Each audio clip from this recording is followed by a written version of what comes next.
बिहार की सियासत में इस वक्त भूचाल आया हुआ है।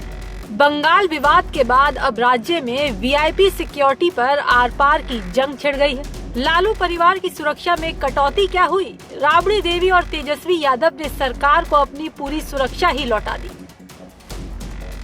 10 सर्कुलर रोड यानी राबड़ी आवास के बाहर अब सरकारी सुरक्षा कर्मी नहीं बल्कि राष्ट्रीय जनता दल के कार्यकर्ता ढाल बनकर खड़े हो गए हैं। आरजेडी का आरोप है कि सम्राट चौधरी सरकार बदले की भावना से काम कर रही है।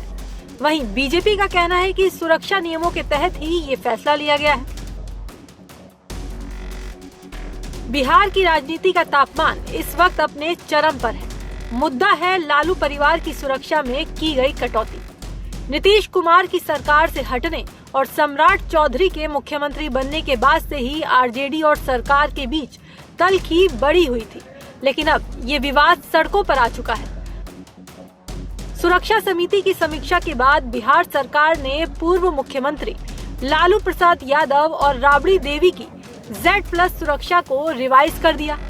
सरकार के इस कदम से नाराज लालू परिवार ने एक बड़ा राजनीतिक दांव चलते हुए अपने आवास से सभी सुरक्षा कर्मियों को वापस भेज दिया है।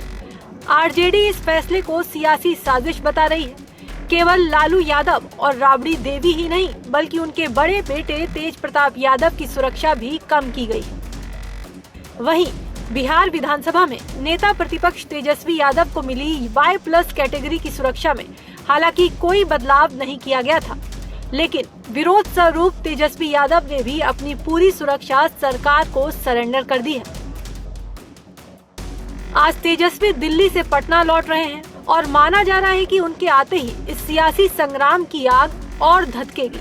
फिलहाल राबड़ी आवास के बाहर सरकारी सन्नाटा है, लेकिन पार्टी कार्यकर्ताओं का हुजूम जुटना शुरू हो गया है। इस पूरे विवाद में सबसे तीखा और सीधा हमला लालू यादव की बेटी रोहिणी आचार्य ने बोला है। रोहिणी इस वक्त सिंगापुर में है, जहां उनके साथ लालू प्रसाद यादव भी मौजूद है। रोहिणी ने सीधे मुख्यमंत्री सम्राट चौधरी पर निशाना साधा है। उन्होंने सरकार को करारा जवाब देते हुए आरोप लगाया कि ये फैसला लालू परिवार को शारीरिक क्षति पहुंचाने की नीयत से लिया गया है। रोहिणी ने बिहार की जनता और लालूवादियों से अपील की है कि वो भारी संख्या में राबड़ी आवास पहुंचे और सरकार को बता दें कि जनता ही लालू परिवार की असली ढाल है। सरकार का तर्क है कि सुरक्षा नियमों के तहत ही बदलाव किए गए थे और पद के हिसाब से जरूरी सुरक्षा दी जा रही थी, लेकिन विपक्ष इसे सीधे सीधे राजनीतिक प्रतिशोध का नाम दे रहा है।